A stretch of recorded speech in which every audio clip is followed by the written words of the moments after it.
Hello, and welcome back to another episode of SkyrimPlus. Today, I'm venturing outside of Skyrim to visit the recently released Oblivion Remastered, and I'm going to check out a mage's dream home, Frostcrag Spire. Let's check out the map. Here we are at Frostcrag Spire. If we head south, here's the Imperial City near where you exit the tutorial. To our west is Bruma, and just north of that is Cloud Ruler Temple, and when we head back east, we find our featured home, Frostcrag Spire. For our world space view, here's the Imperial City, the capital of Cyrodiil. And as we turn right and travel north, we go up into the Jerral Mountains where we find Bruma, and just above that, the Cloud Ruler Temple. If we follow this trail coming out of the east gate of Bruma and start to ascend this hill to Knoll Mountain, we'll eventually find our featured home of the day, Frostcrag Spire. You can see it from spots all over the map. Now that we know where our home is located, let's go take a closer look.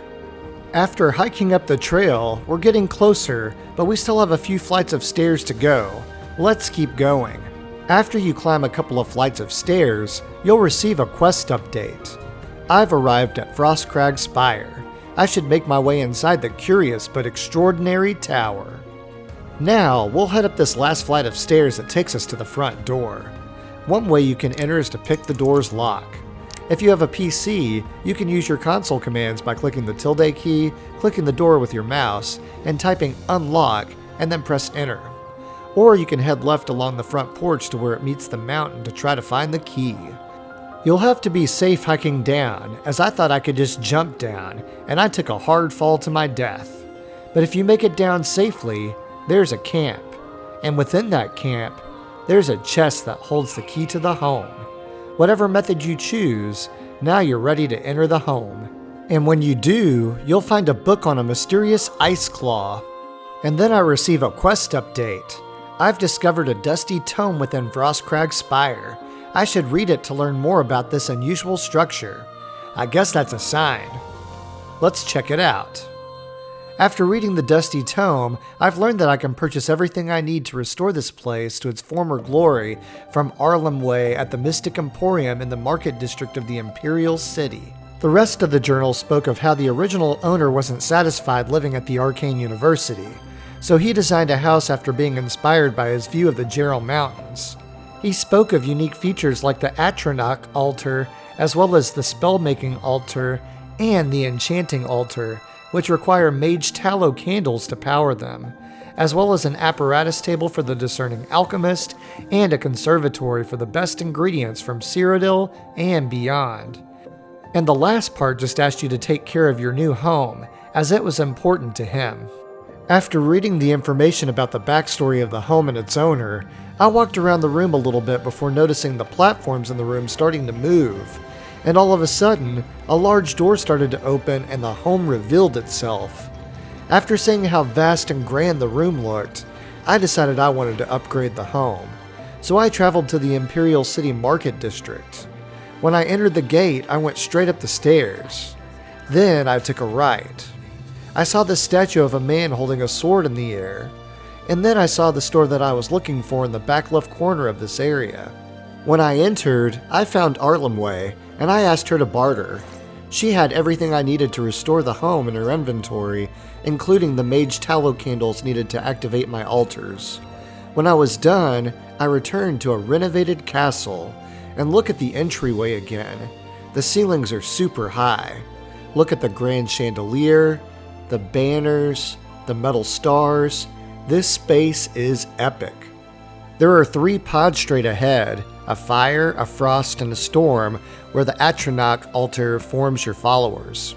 The glowing portal leads to the bedroom and upstairs, and there's our grand entryway. And then there's a portal to our vault. We'll check that out in a moment, but first let's head to the corner and work our way around.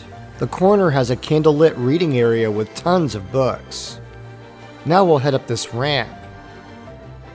Check out all of the detail on the walls. The light pouring through the windows. This home is very atmospheric.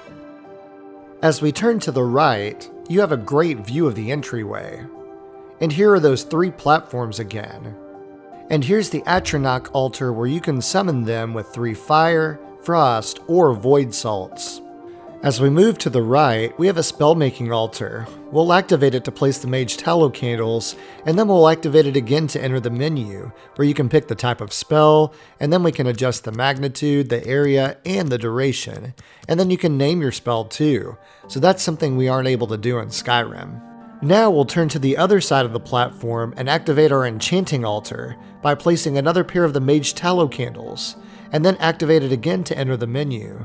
You'll pick an unenchanted item, what soul gem you want to use, and then the enchantment you want to place on the object. And behind us, we have some bookcases, another window, and some cool mage constellation tapestries hanging. Those look awesome.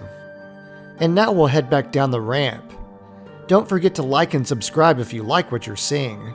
And when we get to the bottom of the ramp, there's a manual of spellcrafting on the podium that explains how that process works in greater detail. And then you have some alchemy equipment on the table, as well as many more books to read on the shelves. As we turn back, we see the portal that leads upstairs. But first, let's go check out that vault. Oh wow, that portal design looks like something Elfie Myrtle would make. Now we've made our way to the vault. It looks pretty mystical down here. You have some imps flying around to protect your things. And when you bought the upgrades to the home, a bunch of storage containers got added to store your things. I left my HUD on for this part of the tour because I'm about to show you a secret area down here. First, we need to get into a position where we're facing the stairs of the portal. And then we're looking for a beam that's up and to the right. If we follow this beam and then we jump behind this area, you'll find 2 gravestones in the back. First, we have Renzi's gravestone. Here lies Renzi, acclaimed archer and celebrated aficionado of Tamrielic ales. We honor him for his bravery and for his famous Daedric lava whiskey, discovered during his perilous expedition to Dagon's realm.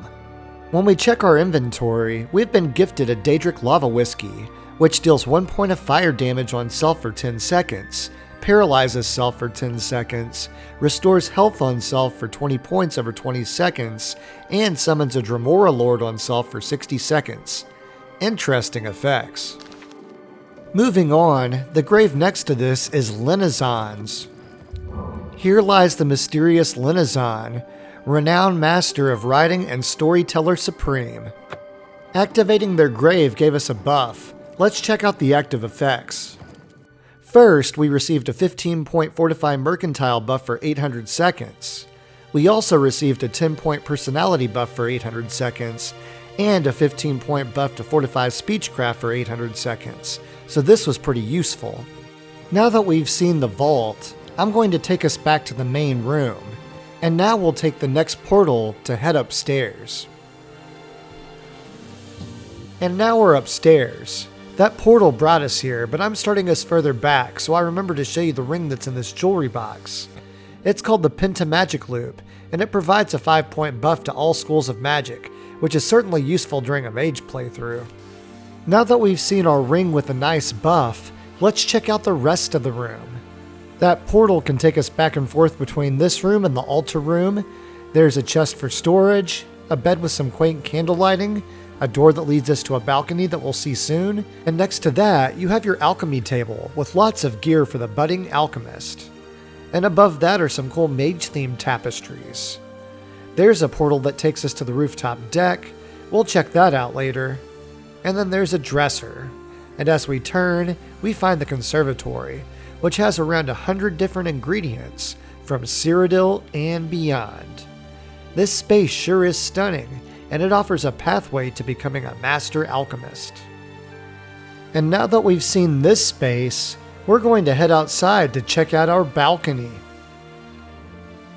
And here we are on the balcony, getting some amazing views of the mountains, the northern lights, and the moon. Check out these portals. They lead to all of the different mage guilds around Cyrodiil. It's another fantastic feature for mages. And although there's not a return port of the different locations, there's a mod on PC that gives you a teleport spell to return to this balcony. I'll include that in my pinned comment. For now, let's head back inside. The last place we have to check out is the Rooftop Deck. We'll take this portal to get there. And here's our rooftop deck. Check out the view of the mountains, the stars in the sky, this mechanical piece of the home. It's really something else.